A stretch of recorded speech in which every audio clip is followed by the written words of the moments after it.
Friends, I welcome you in this video, and this video is important for class 12 CBSE board, and we continue our chapter, and the topic and the chapter name is Lost Spring, Stories of Stolen Childhood. Okay, written by the Anis Chung. Clear? My acquaintance with the barefoot rag pickers leads me to Simapuri, a place the periphery of Delhi, yet miles away from it, metaphorically. यानी कि उन rag picker से जो जान पहचान हो जाती है, वो जान पहचान मुझे दिल्ली की सीमापुरी नामक स्थान पर ले जाती है, दिल्ली के सीमापुरी नामक स्थान पर ले जाती है. A place on the periphery of Delhi eight miles away from it. और यह दिल्ली की सीमा पर स्थित है, एक ऐसा स्थान जो मीलों दूर दिल्ली की सीमा पर स्थित है, मेटाफोरिकली यानी कि उपमा के रूप में. Those who live here are squatters who came from Bangladesh back in 1971. और यहाँ पर वो लोग रहते हैं जो सन 1971 से बांग्लादेश से यहाँ पर आए थे. Sahibs family is among them. Sahib का परिवार भी उनमें से एक है जो बांग्लादेश से आया हुआ था. Seemapuri was then a wilderness. Seemapuri उस समय एक उजाड़ क्षेत्र था. इट स्टिल इज, आज भी है. But is no longer empty. किंतु अब ज़्यादा खाली नहीं है, ज़्यादा लंबे समय तक ये स्थान अब खाली नहीं रहा. In structure of mud with roofs of tin and tarpaulin devoid of sewage drainage और रनिंग वाटर. और यहाँ पर जो है आपको मिट्टी से बने हुए घर विद रूफ्स ऑफ टीन और टेरापोलिन, यहाँ की छत टीन और जो तारपोल है यानी कि जिसको पल्ली बोलते हैं गांव की भाषा में, तो उनसे ढकी हुई हैं. डिवॉइड ऑफ सेवेज, नालियाँ हैं. ड्रेनेज और रनिंग वाटर और पानी निकास की व्यवस्थाएं हैं. ओके, पानी निकास की व्यवस्थाएं हैं. पानी निकास की व्यवस्थाएं हैं. नेक्स्ट है लिव 10,000 रैग पिकर्स. और यहाँ पर लगभग 10,000 के आसपास कूड़े बीनने वाले लोग रहते हैं. They have lived here for more than 30 years up without an identity, without permits but the ration cards that get their names on voter lists and enable them to buy grain. और यहाँ पर यानी कि यहाँ के जो लोग हैं लगभग 30 सालों से अधिक सालों से यहाँ तक रह रहे हैं और बिना किसी जान पहचान की, यानी कि कोई आइडेंटिटी या कोई पहचान पत्र उनके पास नहीं है, ना ही इनके पास कोई परमिट है. इनके पास राशन कार्ड ज़रूर है और इस राशन कार्ड की हेल्प से उनका नाम वोटर लिस्ट में जुड़ा हुआ है और इस कारण से वो अनाज खरीद पाते हैं. Enable them to buy grain. Okay, food is more important for survival than identity and identity. और कहीं ना कहीं भोजन जो है वो किसी पहचान से अधिक महत्वपूर्ण होता है. If at the end of the day we can feed our families and go to bed without an aching stomach. Okay, और दिन के अंत में हम अपने परिवार को भोजन खिला सकते हैं और वो बिना किसी पेट के दर्द के, यानी कि बिना खाना खाए, यानी कि भूखे वो बिल्कुल नहीं सोते. We would rather live here than in the fields that give us no grain. यानी कि हम काफ़ी समय से यहाँ पर रहे उन खेतों में, किंतु उन्होंने हमें अनाज नहीं दिया, यानी कि अनाज हमें नहीं मिल पाया. से group of women in tattered saris. और एक महिला जिसने एक फटी सी साड़ी पहनी हुई थी. व्हेन आई आस्क देम, और उसने जब उनसे पूछा why they left their beautiful land of green fields and rivers, कि उन्होंने अपने खूबसूरत घर को और अपने हरे भरे खेतों और नदियों को क्यों छोड़ दिया. मतलब बांग्लादेश में हरे भरे खेत थे उनके, नदियाँ थी, ब्यूटीफुल उनके ग्रीन लैंड थे, यानी कि हरे हरे उनकी घास भूमि थी, तो फिर उन चीज़ों को छोड़कर क्यों आ गए. Whenever they find food, जबकि अगर उन्हें भोजन मिलता है, they pitch their tents and that becomes transit homes, कि उनको जहाँ पर भोजन मिलता है वहीं पर वही अपना तंबू गाड़ देते हैं. क्या गाड़ देते हैं? अपना तंबू गाड़ देते हैं. Clear? Children grow up in them. बच्चे उन्हीं तंबुओं में बड़े हो जाते हैं. बिकमिंग पार्टनर्स इन सर्वाइवल, और ज़िंदगी के साथी बन जाते हैं. And survival in Seemapuri means rag picking. और सीमापुरी में रहने का उनका मतलब होता है कूड़ा बीनना, यानी कि उनकी ज़िंदगी अगर उनको चलानी है सीमापुरी में तो वो कूड़ा बीनना समझेंगे. तो कूड़ा बीनना उनके लिए नेसेसरी था to survive their lives. Through the years, और इन सालों में it has acquired the proportion of fine art, और उन्होंने कई सालों से इस काम में पारंगत हासिल कर ली है, यानी कि उनका एक फाइन आर्ट बन चुका है, एक कलात्मक रूप बन चुका है। क्या? कूड़ा बीनना। Garbage to them is gold, और कूड़ा तो उनके लिए सोने के समान होता है। It is their daily bread, और यही इनकी डेली की रोजी रोटी होती है। ए रूफ ओवर देयर हेड्स, और इन्हीं के कारण उनकी सिर पे छत आती है। Even if it is a leaking roof, भले ही चाहे उनकी छत लीक हो, but for a child it is even more, किंतु एक बच्चे के लिए तो ये काफ़ी पर्याप्त है।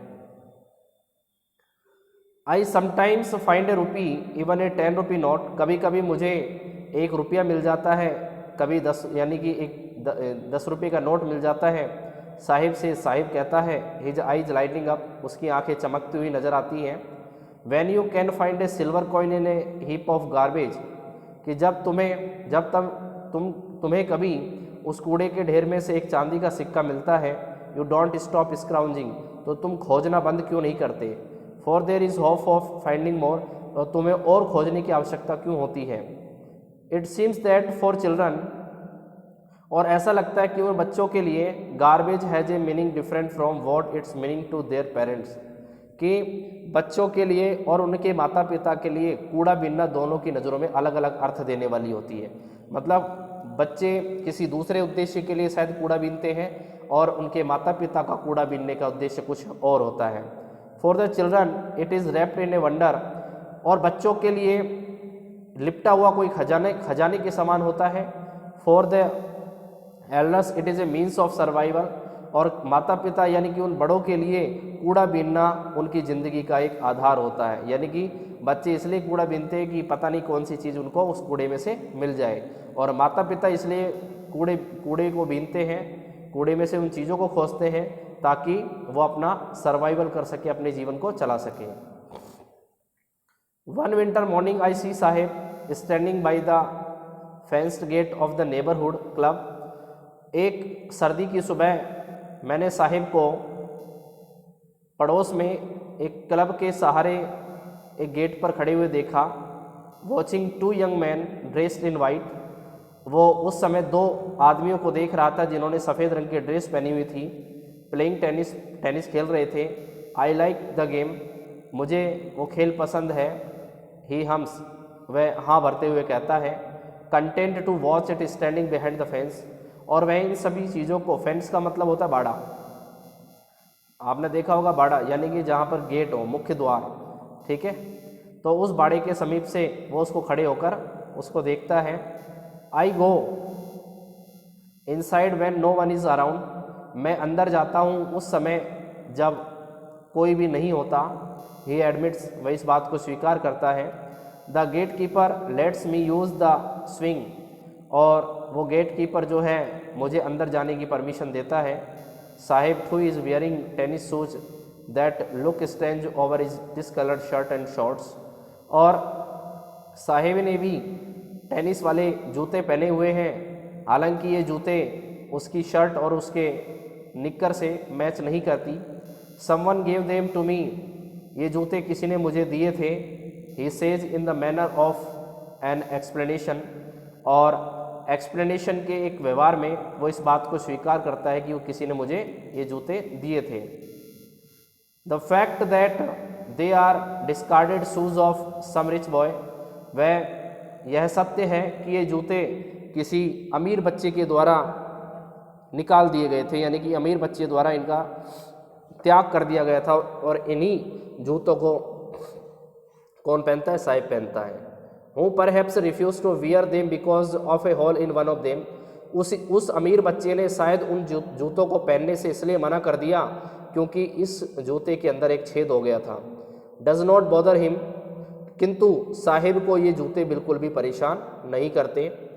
For one who has walked bear foot even shoes with A hall is a dream come true, एक ऐसा बच्चा जो कि नंगे पैर चलता हो, उसके लिए ये जूते किसी सपने से कम नहीं है, मतलब उसके लिए तो एक सपने के समान है।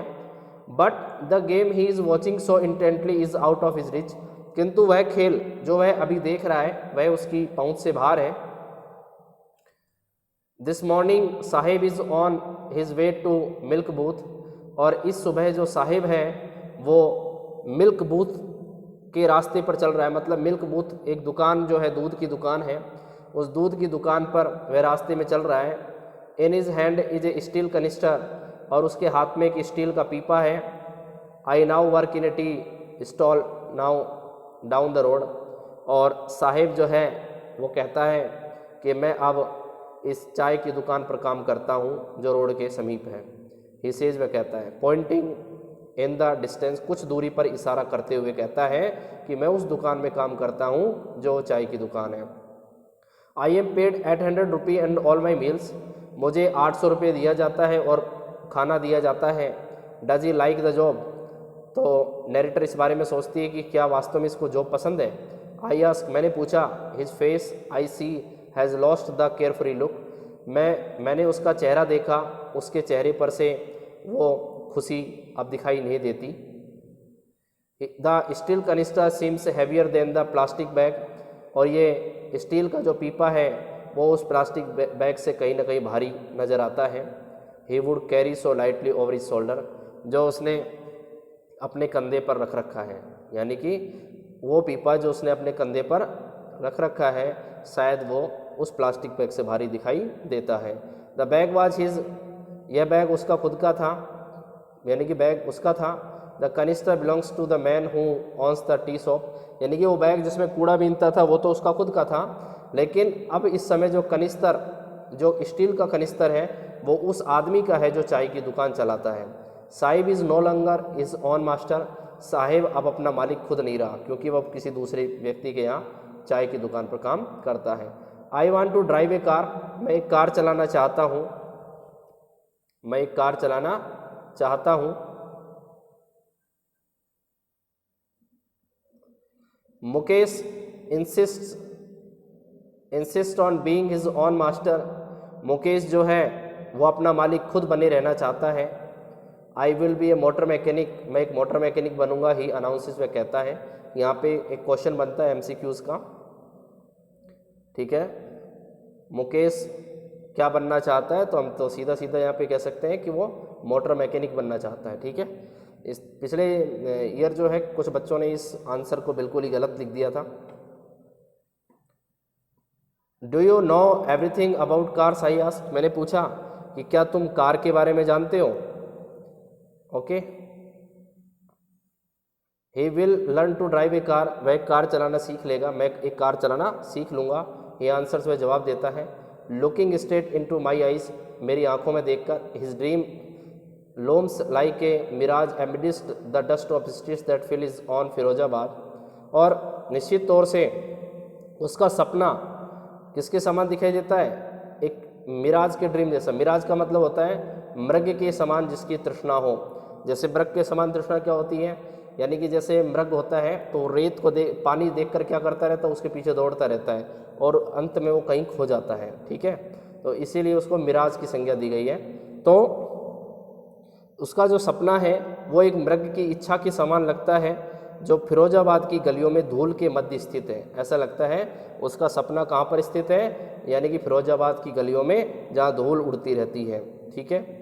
फेमस फॉर इट्स बैंगल्स, और फिरोजाबाद जो है वो अपनी चूड़ियों के लिए प्रसिद्ध है।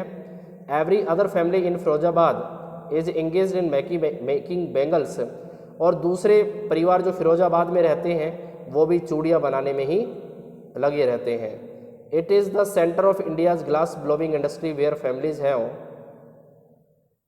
Spent generations working around furnaces, और जो फिरोजाबाद है ये भारत का कांच की चूड़ियाँ बनाने का मुख्य यानी कि केंद्र है, जहाँ परिवार यानी कि जहाँ बहुत से परिवार जो है, जिनके बहुत से परिवारों ने भट्टियों के आगे अपनी कई पीढ़ियाँ निकाल दी। मतलब कई पीढ़ियों से उनकी जो उन परिवारों की पीढ़ियाँ है जो काम करती हुई यहाँ पर रही है। वेल्डिंग ग्लासेस, यहाँ पे उन चूड़ियों को वेल्ड किया जाता है, जोड़ा जाता है। मेकिंग बैंगल्स, चूड़ियाँ बनाई जाती है फॉर ऑल द वीमेन, किसके लिए, महिलाओं के लिए। In the land it seems, ऐसा लगता है कि इस भूमि पर क्या बनाई जाती है, यानी कि उन औरतों के लिए चूड़ियाँ बनाने का काम किया जाता है। Mukesh family is among them, Mukesh का परिवार भी उनमें से एक है। None of them know that is illegal for children like to them work in the glass furnaces with high temperature in dingy cells without air and light. और मुकेश का परिवार भी उनमें से एक है, यानी किसका परिवार, मुकेश का परिवार भी उनमें से एक है। No one of them know, कोई भी इस बात को नहीं जानता, that is illegal for children, कि यह बच्चों के लिए गैर कानूनी काम है। Like him to work in the glass factory furnaces, जैसे कि ग्लास की फैक्ट्रियों में काम करना, इस प्रकार का काम उन बच्चों के लिए अपराध के समान है। विद हाई टेम्परेचर, जहाँ उच्च तापमान होता है, क्या होता है, उच्च तापमान होता है, तो उच्च तापमान में काम करते हैं। द डिंगी सेल्स, अंधेरी कोठरियाँ होती हैं। विदाउट एयर एंड लाइट, ना हवा होती है ना ही लाइट की कोई व्यवस्था होती है।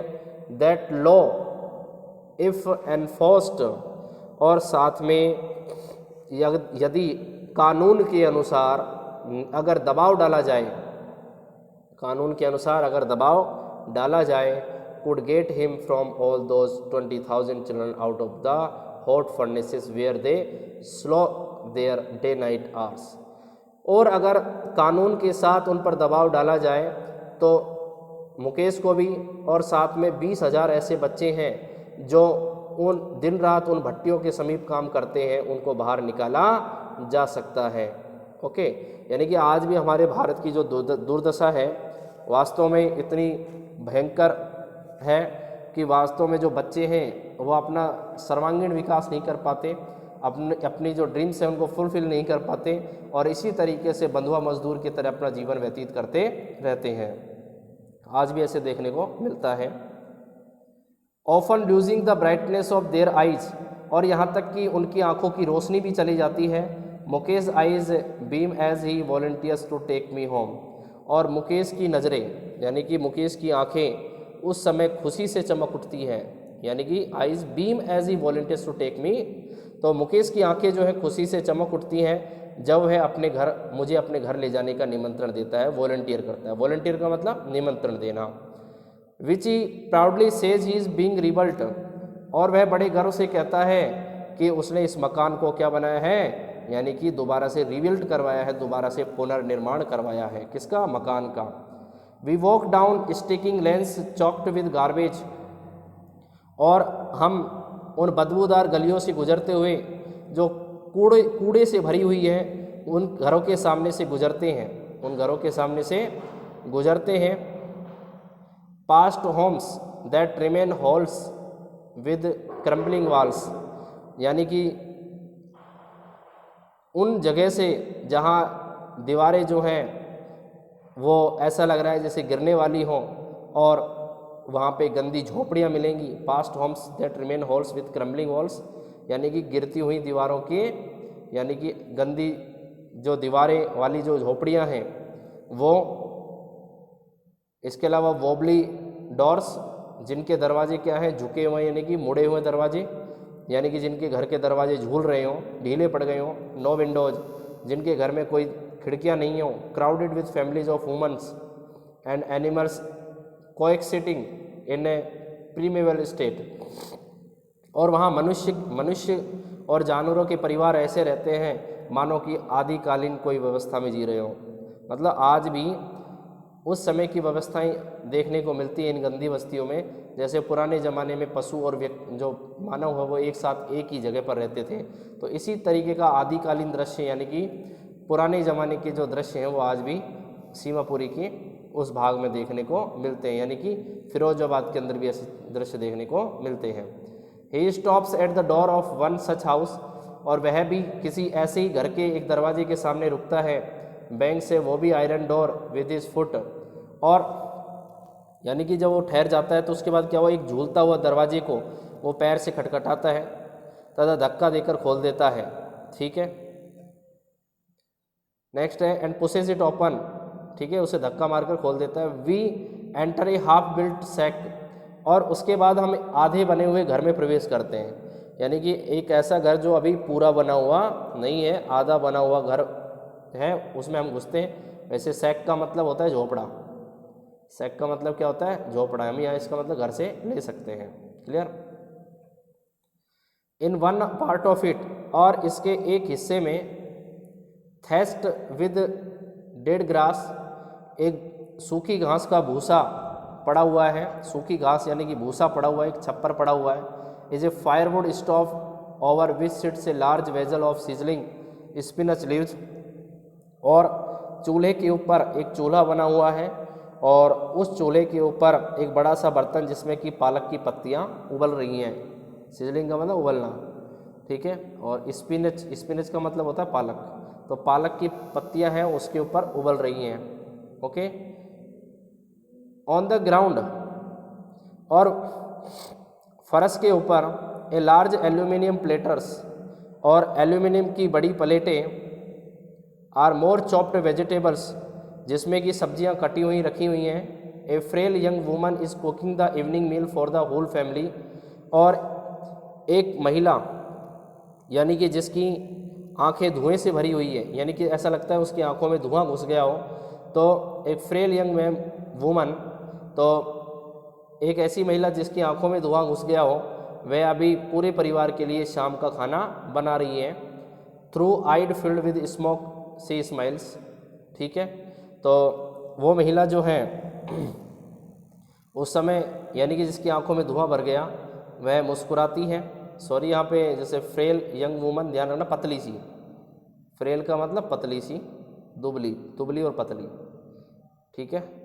तो आई विद स्मोक एंड स्माइल्स, तो उसकी आंखें, जिसकी आंखें धुएं से भरी हुई है, वह मुस्कुराती है। She is wife of Mukesh elder brother, कि वह मुकेश के बड़े भाई की पत्नी है। Not much older in years, वह उससे उम्र में ज़्यादा बड़ा नहीं है। She has begun to command respect as the bahu, और वह किसी बहू की तरह उसका सम्मान करने लगी। The daughter in law of the house, और घर की यानी कि डॉटर इन लॉ का मतलब भाभी कह सकते हैं, भाभी। Already in charge of 3 man, ठीक है, charge in, okay. Next is, तो she has begun to command respect as the bahu, बहू के रूप में वो कमांड करने लगी। The daughter in law of the house, और घर की जो बहू थी, already in charge of 3 man, तो पहले वो 3 आदमियों का चार्ज ले लेती हैं, मतलब 3 आदमियों का बोझ उठाती हैं। हर हस्बैंड अपने पति का, मुकेश का और अपने पिता का, यानी कि their father. When the older man enters, जब वह वृद्ध व्यक्ति अंदर आता है।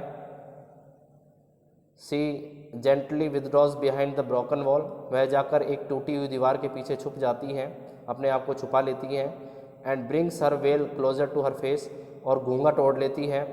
एज कस्टम डिमांड्स, एक परंपरा के अनुसार, daughters in law must veil their face before the male elders, की परंपरा होती है कि बहुओं को घर के जो बुजुर्ग होते हैं उनके सामने घूंघट ढकना चाहिए। In this case the elder is an impoverished bangle maker, और इस मामले में जो बूढ़ा आदमी है वो एक चूड़ी बनाने वाला है। कौन है? चूड़ी बनाने वाला है। Despite long years of hard labour, first as a tailor then a bangle maker, he has failed to renovate a house, और शुरुआत में तो वो एक मज़दूर था, उसके बाद एक यानी कि एक कठिन मेहनत करने के बावजूद, मजदूरी के बावजूद, वो पहले एक टेलर था, उसके बाद एक चूड़ी बनाने वाला बना, और उसके बाद एक घर संभालने वाला, किंतु इन सभी चीज़ों में अनुत्तीर्ण हो गया, फेल हो गया। Send his 2 sons to school, और वह अपने 2 बेटों को स्कूल उसने भेजा। All he has manage to do teach them what he knows, किंतु वह उनको इतना ही सिखा पाया जितना कि वो खुद जानता था, the art of making bangles, और वो भी क्या?